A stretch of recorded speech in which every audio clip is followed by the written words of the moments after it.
할렐루야. 주 예수의 은혜와 평강이 있을지어다.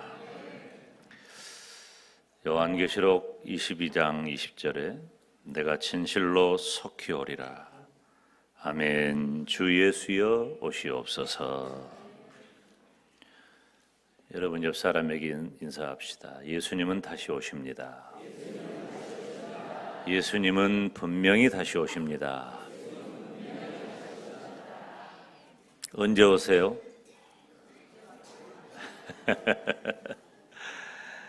지난 주일에 마라나타 신앙 설교했죠.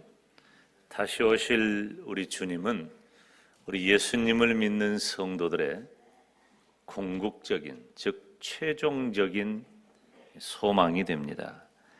그래서 지난 주일에는 우주적인 종말과 개인적인 종말 두 가지를 살폈는데, 우주적인 종말이라고 하는 것은 예수님의 재림을 말해요. 여러분, 예수님이 다시 오시면 온 세상은 새 하늘과 새 땅으로 변화할 줄로 믿습니다. 예수님 다시 오실 때 자던 자의 육신이 깨어나고, 그래서 다시 오실 주님을 맞이하게 될 줄로 믿습니다. 그때 잠자던 성도는 영화로운 존재가 되어서 우리 주님과 함께 영원히 왕노릇하게 될 줄로 믿습니다. 예수님은 다시 오셔요. 아멘.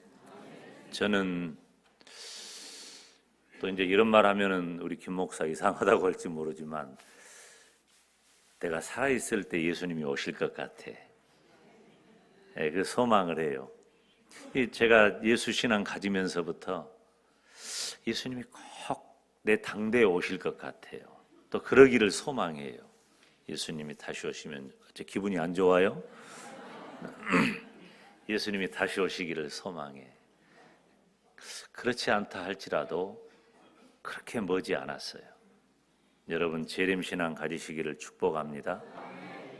그리고 개인적인 종말은 말할 것도 없이 우리 인간의 죽음을 말한다 그랬죠. 사람은 모두 다 죽습니다. 여러분, 죽지 않는 사람은 없어요. 죽음의 얘기를 한다고 기분 나빠할 필요 없어요. 죽음은 누구에게나 찾아오고, 죽음 이후에는 심판이 있어서 하나는 천국 가고 하나는 지옥 갑니다. 천국 갈 사람은 예수님을 믿는 성도가 천국에 갑니다. 예수님을 믿지 않으면 지옥에 가는 거예요. 천국 신앙 가지시기 바랍니다. 지옥 신앙 가지시기를 바랍니다. 천국과 지옥을 선명하게 마음에 확신하지 않으면 마음대로 사는 거예요. 여기서 마음대로라고 하는 것은 하나님 없이 그런 말이에요. 우리가 하나님을 신앙하는 성도로 살아가는 것 자체가 이미 하나님이 저에게 주신 놀라운 축복인 줄로 믿습니다. 그렇다면 오늘 말씀은 예수님께서 다시 오시고 또 우리도 개인적인 종말을 맞이하게 될 터인데, 특별히 우리 개인적인 실제적인 마라나타 신앙은 무엇인가 하는 것을 살피려고 하는 거죠. 이 데살로니가 교회는 이 재림 신앙을 잘 가진 교회예요. 예수님의 재림을 고대하는 것이 다른 어떤 지역 교회보다도 이 데살로니가 교회가 더했어요. 그렇기 때문에 바울 사도가 데살로니가 교회에 이런 편지를 보낸 것이죠. 그러면 실제적인 마라나타 신앙은 무엇인가? 첫째, 너희의 거룩함이라 그랬죠. 3절 말씀 보면 하나님의 뜻은 이것이니 너희의 거룩함이라. 사랑하는 여러분, 재림 신앙, 이 마라나타 신앙은 어떤 신앙이냐? 거룩하게 살아야 할 줄로 믿습니다. 하나님의 뜻, 하나님의 목적은 성도가 거룩하게 사는 거예요. 여러분, 우리가 예수님을 믿고 구원받아 천국 백성 되었잖아요. 그러면 전혀 다른 사람이 된 거예요. 우리들이 요즘 우리 농사하는 분들이 파종을 많이 하죠. 파종을 하는데 딸기는 나와서 이미 먹고, 참외도 벌써 먹네. 그러고 보니까 요즘은 음식이 철이 없어. 수박, 오이, 가지, 호박, 뭐 아무튼 생각이 얼른 안 난다. 별의별 식물들을 다 심는데 이거 예전에 먹던 딸기, 수박, 오이, 고추 그게 아니야. 크기도 다르고 모양도 다르고 맛도 달라졌어요. 왜 그렇게 됐을까요? 종묘회사에서 종자를 개량한 거예요. 종자를. 똑같아 보이지만 다른 종자가 된 거예요. 여러분, 우리가 예수님을 믿는다는 것이 바로 그거예요.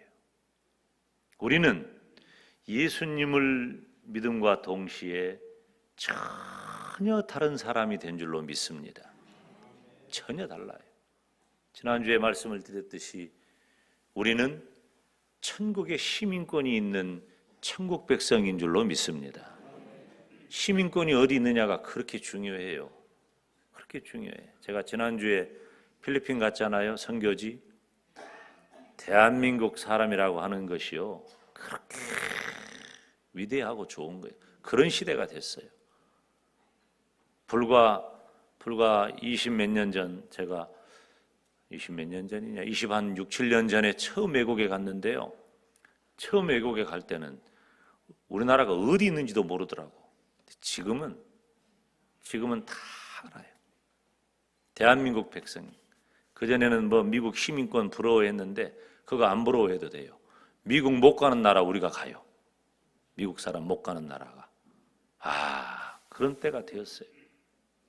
그런데 그것하고도 비교할 수 없고 상상할 수도 없는 우리는 천국의 시민권자인 줄로 믿습니다. 이거 자랑해야 돼요. 이거 귀하게 여겨야 돼요. 소중히 여겨야 한다 그 말이에요. 그런데 그렇게 예수님을 믿고 구원받아 천국 백성, 천국의 시민권자가 되면 그에 걸맞은 삶이 필요하잖아. 그에 걸맞은 삶이 무엇이냐면은 거룩함이에요. 거룩이라고 하는 말은 깨끗하다는 말이에요. 쉽게 말하면 깨끗하다. 여러분이 깨끗하잖아요. 이 물이 깨끗하니까 먹는 거예요. 깨끗하지 않은 건 오염된 거예요. 그런 물은 못 먹어요. 여러분, 우리가 안심하고 마실 수 있는 물처럼 깨끗한 거룩한 성도가 되시기를 바랍니다. 우리를 향하신 하나님의 목적이, 성도를 향하신 하나님의 목적이 우리의 거룩함이라 그랬잖아요. 하나님이 우리를 보셔요. 거룩하게 살기를 원하셔요. 그런데 이 거룩은 쉽지 않아요. 처음에는 우리의 거룩함이 우리 안에서 온전하지 못하니까 내가 예수님을 믿어도 구원받아 천국 백성 되었어도 지금 여러분이 이 자리에 앉아있는 여러분의 영적인 상태, 영적인 수준, 거룩의 수준은 천차만별이에요. 어떤 사람은 정말로 흠과 티도 없이 하나님 앞에서 깨끗한 분도 있을 수 있고 또 어떤 분들은 아직 멀었어요. 달라요. 그래서 처음에 이 거룩은 연습되어야 해요. 수동적으로. 그래서 주의 종이 말씀을 전할 때에 깨닫고 깨달은 바를 실천하는 강제적, 수동적 거룩이 우리들에게 필요한 거예요. 아멘? 어찌 아멘 안 해요?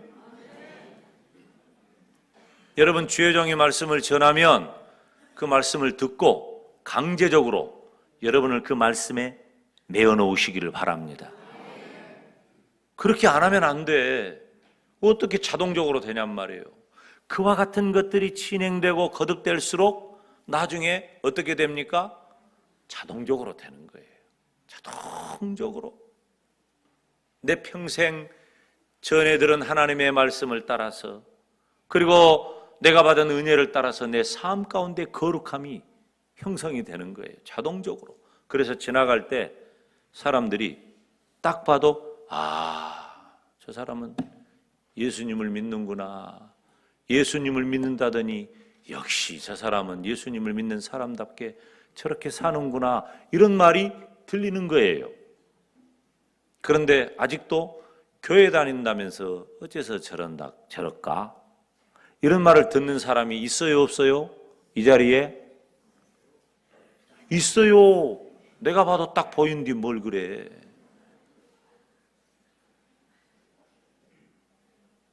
괜찮아요. 왜? 내 안에 성령님이 거하시고 내가 구원받았기 때문에 시작하면 돼요. 억지로 하면 돼요. 처음에는 수동적으로 해요.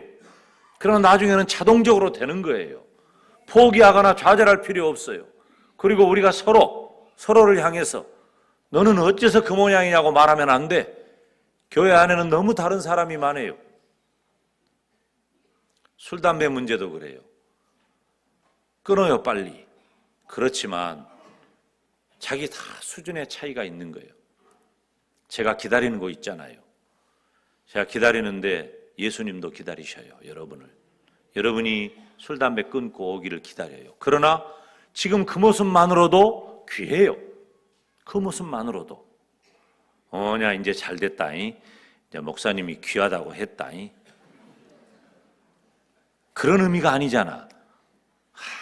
지금도 너무 귀하지만 그 거룩을 수동적으로 억지로 힘들게 그 거룩을 따라가는 것도 좋지만 거룩이 내 몸에 배어서 자동적으로 내가 거룩한 사람이라고. 이 김 목사가 사람들이 나를 뭐라고 부를 때 제일 기분이 좋다고 그랬어요? 어떻게 알았어요, 그것을? 사람들이 나를 보고 목사님이라고 딱 느낄 때가 나는 최고예요. 목사로 살고 있는 것처럼 평가받은 것 같아서 너무 좋아요. 여러분들은 그런 말 들으면 어떻겠어요? 예수 믿는 사람처럼 보인다고. 혹시 장로님들은 그런 말 들어야 돼. 장로님들도 목사님 같아요라는 말 들어야 돼요. 그 정도 되면 최고지. 그게 뭐냐면 거룩이에요. 거룩. 우리를 향하신, 이제 구원받은 성도를 향하신 하나님의 목적은 거룩에 있다 그 말이에요. 사랑하는 여러분, 저와 여러분을 향하신 하나님의 뜻에 순종해서 거룩한 백성이 되시기를 축원합니다. 그 거룩은 어떻게 하느냐? 3절에서 8절까지 계속해서 강조하는 것이 음란함을 버려라. 여러분, 지금 이 세대가 얼마나 타락했습니까? 얼마나 추하고 냄새납니까?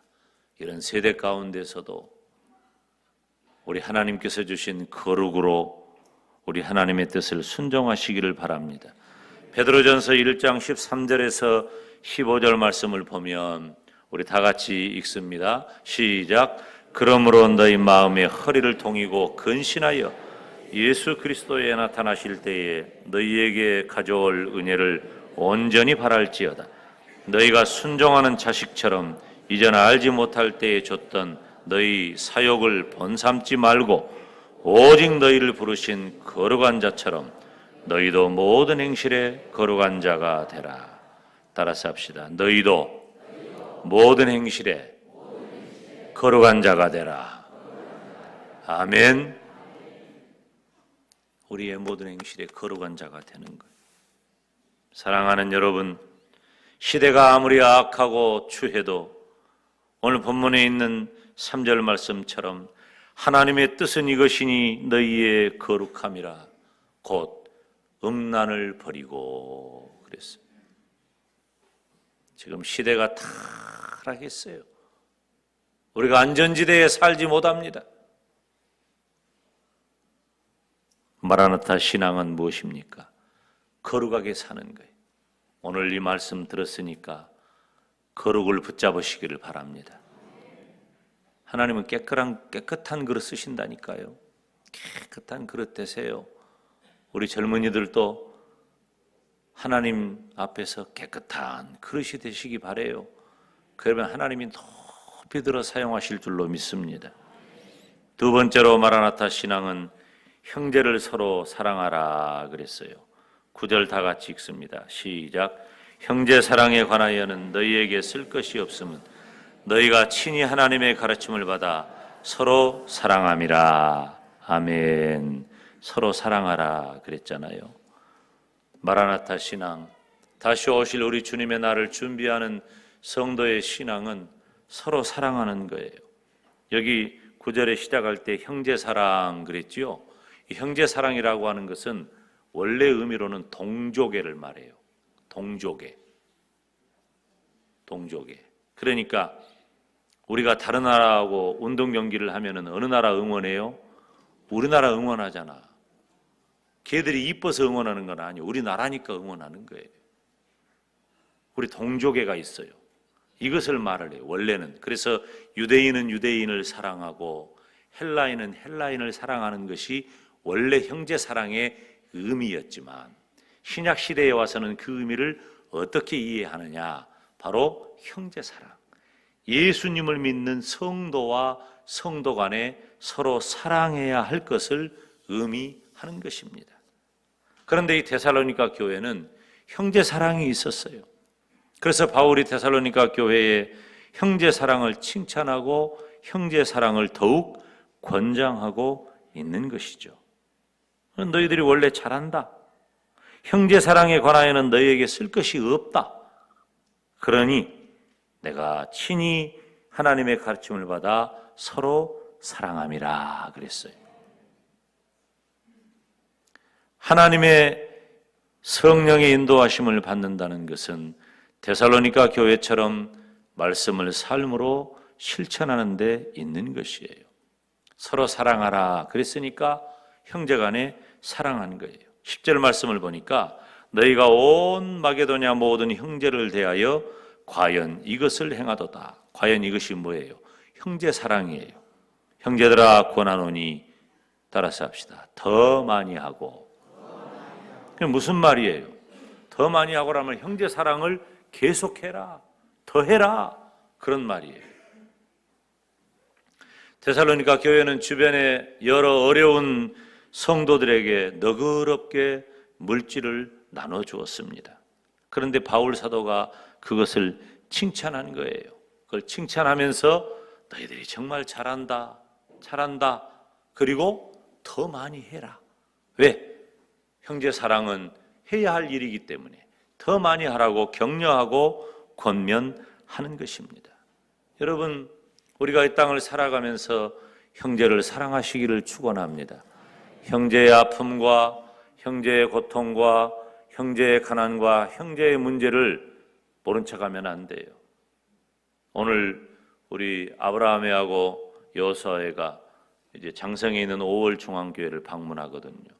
이렇게 우리 교회 여러 기관들이 이제 자치기관들 디모데, 바나바, 다니엘, 여호수아, 아브라함 이런 자치기관들이 여러 이 지역에 있는 교회들을 돌아보는 일을 매년 각 기관의 행사처럼 합니다. 너무나도 귀한 일이에요. 뿐만 아니라 세계 만방에 나아가 있는 선교사님을 통해서도 그 선한 사역, 긍휼 사역을, 형제사랑 사역을 우리 교회는 멈추지 않고 계속하고 있어요. 이 장성 5월 중앙교회는 목사님이 수년 전에 이제 이 뇌경색으로 쓰러지셔가지고 회복이 잘 안 돼요. 언어도 안 되고. 그래서 목회가 정상적으로 되지 않는데 사모님이 이제 신학교를 다니면서 이제 수업을 하고 교회를 그래도 유지하기 위해서 애를 쓰셔요. 형제가 이 자녀들이 사남매예요. 굉장히 어렵죠. 나이 드신 분들만 이제 한 12분인가 3분 그렇게 성도가 있다고 하니까 굉장히 어려워요. 우리 교회는 수년 전부터 사실 이 교회는 제가 광주에 있을 때부터 도왔던 교회예요. 그래서 그 교회 리모델링도 광주 있을 때 해주고 그랬는데 우리 교회 부임해가지고 또 계속 됐는데 알고 보니까 그 우리 교회 심우하셨던 박영숙 전사님의 아드님 목사님이셔요. 그리고 또 지금 염산 남북교회에 계시는 박재일 목사님의 친조카가 되죠. 그래서 우리 교회하고는 또 좀 각별해요. 물론 그런 것도 있지만은 이렇게 가서 어려운 교회, 어려운 형제를 돕는 것은 정말로 중요한 일입니다. 사랑하는 여러분, 하나님께서 우리에게 주신 이 형제 사랑의 마음을 더 많이 할 수 있기를 주님의 이름으로 축원합니다. 제가 지난 주간에 선교지 방문했잖아요. 이제 그 이끌라 학교 졸업식을 갔는데 졸업식이 너무나도 멋지고 그리고 학교가 비약적으로 발전을 해서 정말로 다음 세대를 잘 세워나가는 것을 감격적으로 봤어요. 그리고 제가 엥겔레스 영광대교에 방문을 했는데 그곳에서 이제 이 예수마을 공동체, 그것도 제가 이름을 지어줬어요. 동네 이름을 어떻게 할까요? 예수마을로 합시다. 예수마을 공동체로 했는데 이제 6개씩 해가지고 3개동을 완성해서, 그 전에 갔을 때는 2개동 이렇게 하고 있었는데 3개동을 다 완성해가지고 입주를 다 했어요. 그리고 4번째 지금 짓고 있는데 4번째는 6채가 아니라 7채씩 짓겠다고, 딱 모양이 그러니까. 그 옆에 이렇게 보니까 하나, 둘, 3채인가 4채인가 허름하게 한 2평도 안 되는 그 얇은 그 베니다판이 있죠. 그곳에 이렇게 들여다봤더니 사람이 그 방마다 드글드글 하는 거예요. 6명, 7명, 8명, 막 10명. 이 사람들은 누구냐 그러니까 입주 대기자들이에요. 그럼 이 사람들이 저 집 지으면 저리 들어가냐? 이게 아니라는 거예요. 이 사람들은 아직 번호가 아닌데 다른 분들이 들어가기로 되어 있는데 믿음의 사람 아니면 입주를 안 시키니까 다른 분들이 들어가기로 되어 있는데 갈 곳이 없다고 그러니까 임시로 처소를 마련해 줬는데 그것마저도 지금까지 지내던 곳보다 좋은 곳이라는 거예요. 우리 교회 식구들이 정성껏 헌금해서 이제 그곳에 집을 짓고 또 전국에 있는 교회들도 제가 문을 열라 그랬어요. 전국에 있는 여러 교회들에게 도움을 구해서 그 사랑의 집 짓기를 계속해라 그랬어요. 제가 얼마나 감격하고 감동했는지 몰라요. 사랑하는 여러분, 저와 여러분이 가지고 있는 이 예수님을 믿는 그 믿음이 아름다운 형제 사랑으로 이어지기를 주님의 이름으로 축원합니다. 필요를 도와주는 것이야말로 형제 사랑의 모범이에요. 내 이웃의 어려움을 모른 채 하면 안 됩니다. 그 사람이 무엇을 필요로 하는데 도무지 해결할 능력이 없다고 여겨지면 도와줘야 합니다. 도와줘야. 내가 좀 힘들어질 정도로 도와주는 것이 믿음의 사람이 할 일이에요. 사랑하는 여러분, 마라나타 신앙은 첫째로는 거룩한 것이고 두 번째로는 형제를 사랑하는 데 있음을 믿으시기를 바랍니다. 마지막 3번째로는 어떤 것이 마라나타 신앙이냐? 따라서 합시다. 일하기를 힘쓰라. 11절 말씀 다 같이 읽습니다. 시작. 또 너희에게 명한 것 같이 종용하여 자기 일을 하고 너희 손으로 일하기를 힘쓰라. 아멘. 다시 오실 우리 주님의 날을 기다리는 마라나타 신앙은 일하기를 힘쓰는 거예요. 일제강점기 때 예수 그리스도의 복음이 전국에 퍼졌어요. 2가지 흐름이 있었죠. 하나는 신비주의이고 하나는 타계주의 신앙이에요. 신비주의는 이용도와 황국주를 비롯한 나중에 이 사람들이 신비주의에 빠져가지고 이단의 계보를 시작하는 그런 무리들로 변질해 가요. 그 타계주의 신앙은 우리 길선주 목사님을 비롯한 그런 분들이 이제 중심이 되어서 진행했는데, 그게 뭐냐면은 소망이 없잖아. 나라도 잃어버리고 주권도 뺏기고 농사를 지어도 내 것이 안 되고 자식들은 징용 가고 끌려가고 소망이 없는 거야. 뭔 소망이 있겠어요? 나라 잃어버린 비참한 민족이. 그런데 한 줄기 빛이 다가왔는데 그 빛이 바로 예수 그리스도예요. 예수님을 믿으면 구원받아 천국 간다고 하는 복음을 맞이하게 된 거예요. 그러니까 내가 이 땅에서는 나라도 잃어버리고 소망할 것도 없고 아무런 재미도 없지만 내가 죽으면 천국 간다라고 하는 그 천국 소망을 가지니까 내가 이 땅을 떠나면 천국 간다는 그 신앙이 확산된 거예요. 그런데 그것마저도 왜곡되게 변질되는 일부류가 있었는데 타계주의 신앙이 타락하게 되니까 어떤 현상이 됐냐면은 예수님 다시 오신다 라고 하는 그 일에, 예수님 다시 오시니까 우리가 이 땅에서 안 그래도 나라도 잃어버리고 사는 형편도 엉망진창이고 소망이 없는데 우리는 집 팔고 논 팔고 다 팔아가지고 예수님 다시 오신다고 그러니까, 우리 기독교 신앙의 이 종말론은 임박한 종말론이잖아요.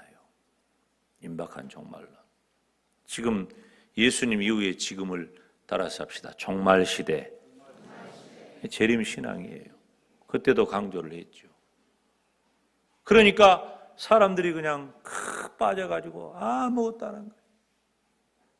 1992년에 시한부 종말론 오니까 다 빼고 팔고 해가지고 먹어 없애고 써서 없애고 줘서 없애고 그래가지고 그때 문제된 사람 많아요. 우리 교회는 없었어요? 우리 교회는? 제가 섬기는 교회는 몇 명 있었어요.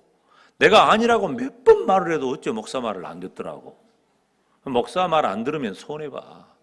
옆 사람에게 얘기하세요. 목사님 말 안 들으면 손해봅니다. 시작. 손해본다니까. 목사 말 안 들으면 진짜야. 내가 여러분 손해보고 여겼어요. 내가 보기도 아까운데 여러분 위해서만 기도하고 여러분이 복받을 일만 생각하지. 근데 안 듣더라고. 저렇게 하면 오고. 그래가지고 잘못된 그 시한부 종말론 생각. 근데 이제 겨우 끈을 이어가다가 내가 그때까지만, 근데 재산도 그랬어요. 다 써버리지 말고 그러면 조금만 해라. 혹시 모르니까 남겨놔봐라. 내가 사정을 했다니까요. 근데 그 말은 또 듣대. 그래가지고 다시 회복했어요. 나중에 연금 받지. 전라도 말로 연금 받어. 그런데 데살로니가 교회가 그런 비슷한 양상이 있었다는 거예요. 이 일을 안 해. 예수님이 다시 오신다는 재림 신앙을 갖는 것은 좋지만 이 일을 안 해. 예수님 다시 오신다니까. 그래서 바울 사도가 이래라. 이래라. 어긋난 재림 신앙은 현세의 노동과 직무를 등한시한 결과를 가져올 수 있어요. 그러나 성도는 현실의 생활 책임과 업무를 결코 등한히 하면은 안 되는 거예요. 성도의 삶은 손으로 일하기를 힘써야 합니다. 하나님은 각자에게 다 주셨어요. 내게 주신 재능과 은사와 사명을 따라 일하기를 힘쓰시기를 바랍니다. 일하는 것은 하나님께서 아담을 창조하시고 맡긴 일이에요. 즉 사람이 해야 할 일이라 그 말이에요. 그래서 벤겔과 같은 신학자는 이것은 천국을 맛본 사람들에게 필요한 교훈이다 그랬어요. 일하는 것은 천국 백성으로서 마땅한 일이에요. 예수님을 믿는 성도는 영적으로는 천국에 속하지만 가시밭 같은 현실 속에 살아가고 있다는 것을 결코 잊으면 안 되는 것입니다. 그래서 12절 말씀에 보면 외인을 대하여 단정히 행하고 또한 아무 궁핍이 없게 하라. 열심히 일하라고 하는 거예요. 성실하게 일하면 자립하게 되고 구걸하지 않게 되는 거예요. 여러분, 믿음의 사람들이 부지런해야 합니다. 열심히 일을 해야 됩니다. 그래서 우리들이 다른 사람을 오히려 도와줄 수 있는 그런 책임 있는 성도가 되시기를 주님의 이름으로 축원합니다. 다시 오실 우리 주님의 날을 기다리는 성도는 마라나타 신앙을 가질 때에 현재의 삶에 충실하고 맡겨진 일하기를 힘쓰는 저와 여러분이 되기를 바랍니다. 사랑하는 여러분, 우리 주님은 다시 오십니다. 징조를 볼 때에 임박했어요. 오래지 않아요. 어떻게 살아야 할까요? 거룩하게 사시기를 바랍니다. 형제를 사랑하시기를 바랍니다. 그리고 내게 이 순간 주어진 일에 최선을 다해 성실하시기를 바랍니다. 그래서 다시 오실 주님의 날, 주여 어서 오시옵소서. 주님을 맞이할 때 부끄럼 없이 주님을 영접할 수 있는 저와 여러분이 되시기를 예수님의 이름으로 축원합니다. 기도하겠습니다.